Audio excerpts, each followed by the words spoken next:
ಮೋದಿ ಅವರಿಗೆ ಇನ್ವಿಟೇಷನ್ ಬರಲಿಲ್ಲ.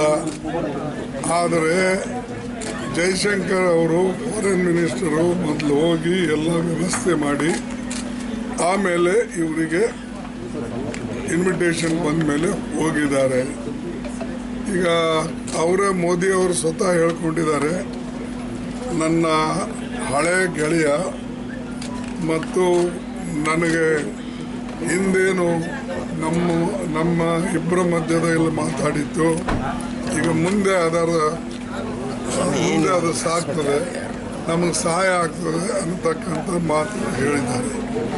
ಆದರೆ ಮೋದಿಯವರು ಮತ್ತು ಟ್ರಂಪ್ ಇಬ್ಬರು ಬಹಳ ಸ್ನೇಹಿತರಾಗಿದ್ದಿದ್ರೆ ಫೋನ್ ಮೇಲೆ ಅವ್ರು ಹೇಳಬೇಕಾಗಿತ್ತು, ನಮ್ಮ ದೇಶದಲ್ಲಿರ್ತಕ್ಕಂಥ ಏನು ಮೈಗ್ರೇಟ್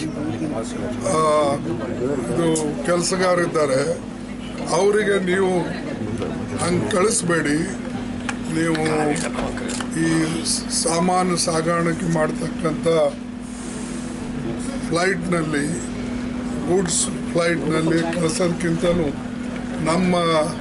ಇಲ್ಲ ನಿಮ್ಮ ಸ್ವಂತ ಪ್ಯಾಸೆಂಜರ್ ಫ್ಲೈಟ್ನಲ್ಲಿ ಕಳಿಸಿ, ಇಲ್ಲ ಆದರೆ ನಾವು ಕಳಿಸ್ತೇವೆ ಅವಾಗ ನೀವು ಕಳಿಸಿ, ಅಲ್ಲಿವರೆಗೆ ಇಟ್ಕೊಳ್ಳಿ ಅಂತ ಹೇಳಿಲ್ಲ. ಅಂದರೆ ನಿಮ್ಮ ಏನು ನೀವು ಹೇಳ್ಕೊಳ್ತಾ ಇದ್ರಿ, ನಮಗೆ ಭಾಳ ಅವರು ಕ್ಲೋಸ್ ಇದ್ದಾರೆ, ನನ್ನ ಫ್ರೆಂಡ್ ಇದ್ದಾನೆ, ಯಾರೇ ವ್ಯಕ್ತಿ ಫ್ರೆಂಡ್ ಒಬ್ರಿಗೊಬ್ರು ಫ್ರೆಂಡ್ಶಿಪ್ ಇದ್ರೂ ದೇಶದ ಫ್ರೆಂಡ್ ಇರಬೇಕಲ್ಲ.